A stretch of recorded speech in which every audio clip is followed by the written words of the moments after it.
Hello world, good afternoon. My name is David Brown. I am the creator of Atlas Comply, and today I'm providing a demonstration of the document generator feature that I've built into the platform to help HR managers, safety professionals, lawyers, and other individuals who need to draft compliance documents, the ability to do so within just a few minutes using Atlas Comply. To learn more about the feature from the homepage, I just need to click on Document Generator, which is going to bring me to the feature overview. The document generator utilizes a rule-driven assembly process that has business logic and a discovery workflow to understand, what type of document to create and what type of information and sections and clauses should be included within your document. Because the Atlas Comply platform can host content, legal information from all 50 states and federal jurisdictions, we have the ability to adapt the document structure by jurisdiction, as well as the ability to inject intelligent variables within the platform. So let's say we need to collect a piece of information through a discovery process, or maybe we have your company name on file. The platform is going to use the information that it already has or that it collected through a discovery process, understand where that information needs to be injected within your document, and will automatically do that for you. So just to look at the feature at a high level, it's blueprint and template logic driven. It does support granular clause management. It creates immutable audit records for you. And it's powered by discovery driven content. So Atlas Comply isn't going to make up answers or assumptions for you. It's actually going to ask you the very specific required information that is needed to generate your document compliantly. So as an admin, someone who is configuring policies to allow end users to configure and to use on their own, to configure policies for my customers, I would go to the settings area, I would click on compliance, and I would go to my document designer. When I land on the document designer page, the first section I land on is the document design tab, where the admin is going to actually create the policy and the blueprint. Up here in the top, I have a list of other policies I've already generated or documents.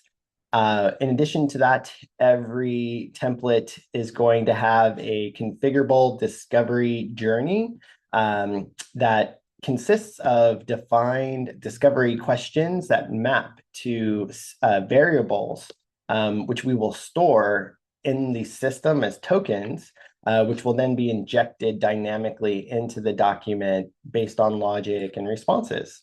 All of these can be edited as needed. In addition to that, we have a global data dictionary of all the various tokens that we can implement and inject into the documents. Admins can customize these, they can delete them. We support strings, Boolean values, as well as arrays, and we can make certain variables mandatory or optional, just depending upon the document we're trying to generate and what that use case is. We can also create a matrix of existing variables from information that we are already storing and collecting on the user in the platform. And then lastly, we also have a simulator, which I'll get into towards the end here, but basically that allows for an admin to test their implementation of a document to ensure, based on the scenarios and the variables, I guess you could say on the left-hand side here, that would determine, how the document is compiled. And the simulator allows the admin to double check and QA all of the logic and the mapping prior to offering it to customers. So if we go back to our document design step, if I need to create a new document as an admin, say I had a existing template, I can just upload that right into the platform. The platform's going to analyze that, structure it, and then implement it within the platform for the user, or they can create a new policy from scratch. Just give it a title, a description, tell us what type of policy you need, what jurisdictions it applies to, and what tokens are going to be used. Once they hit save, they would then land on that policy, and then they can start designing their policy. So here's one that I started earlier today, just for today's demonstration. To save a little bit of time, I just started building one from scratch. So you'll always see the document information at the top alongside the jurisdiction and type. And then from there, you'll actually see the document hierarchy. This is going to include sections and clauses. So a section is kind of like a title or a placeholder within the document. And then within a section, you have clauses. So there is a relationship between sections and clauses. Just to demonstrate that a little bit further, if I click into a clause here and I edit it, I have a few different options that I can manage. So I can associate discovery questions to a clause, which tells Atlas during the discovery and policy development process, whenever we're using this template, these are the questions we need answers for. And based on those responses from the user, we can then implement logic rules to dictate, what happens. Are we going to ignore a certain section? Are we going to activate a certain section? Are we going to pull in an addendum or a very specific clause when that scenario happens? So that's kind of how the discovery questions work.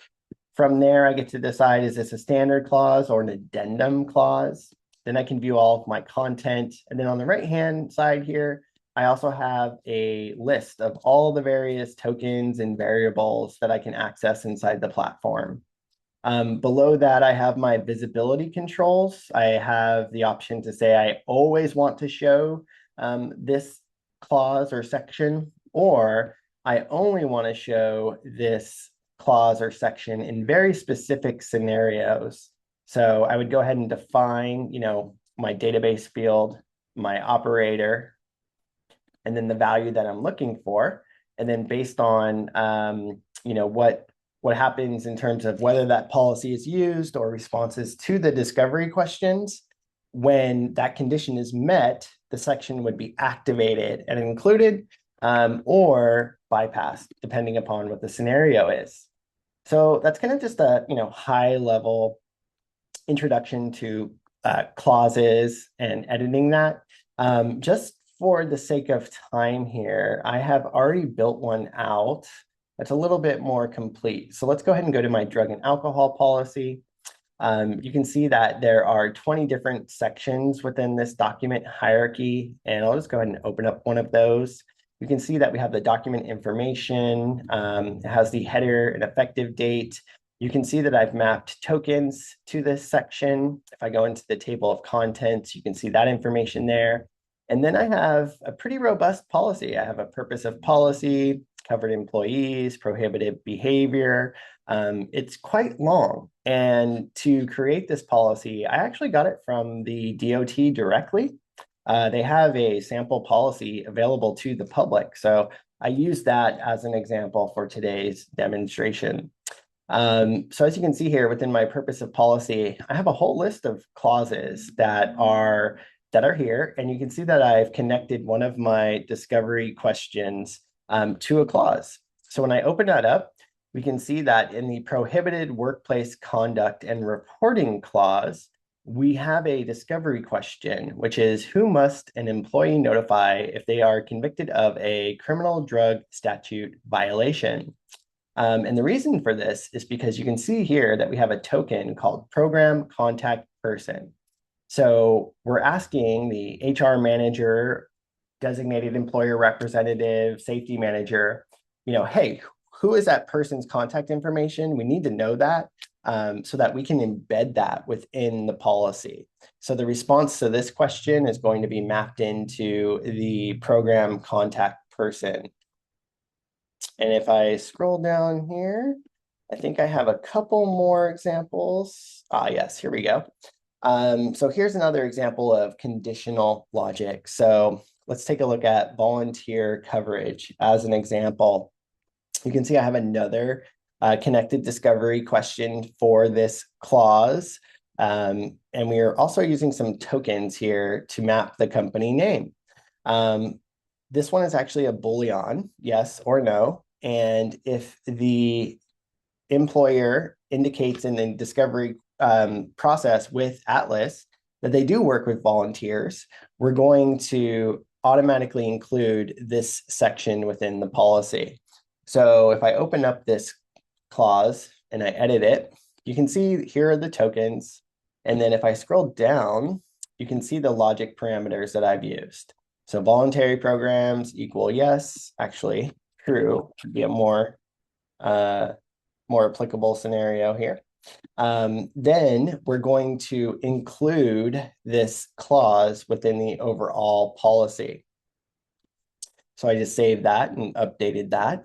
And then you can see I have another connected question. So at a high level, what I have created here basically is an entire end-to-end kind of suite in terms of, defining a use case for a document, creating the structure, the sections, the clauses, getting all of the static content into the template, yet it is flexible enough to ask the user questions that are needed to define that document and develop the policy, and also smart enough to know when to hide or include sections for the actual final document that is output. And just to kind of give you maybe a preview of that, I'm going to go to the simulator here. Let's go ahead and see if I can populate this. Let's just go with drug and alcohol. Let's say David, and I'm obviously just being very brief for the sake of time here. Let's make that David, covered position, any position with a CBL. Let's make this today. Whoops. And referral to an SAP. Okay. Same for that one. Effective will be today. And make this Atlas. Make that 15. CDL positions. Let's see. One retest. David.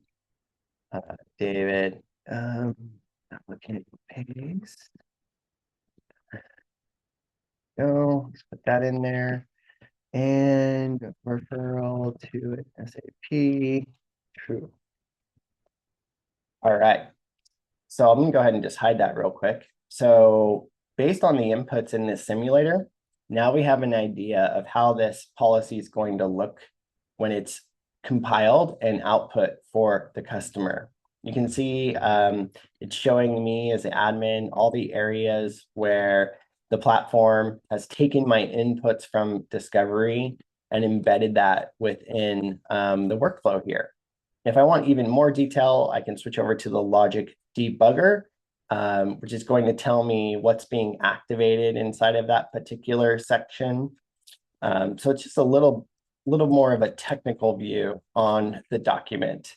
This is a great way to ensure that my policy logic and the business rules within the engine are functioning correctly prior to releasing, this to my users and customers.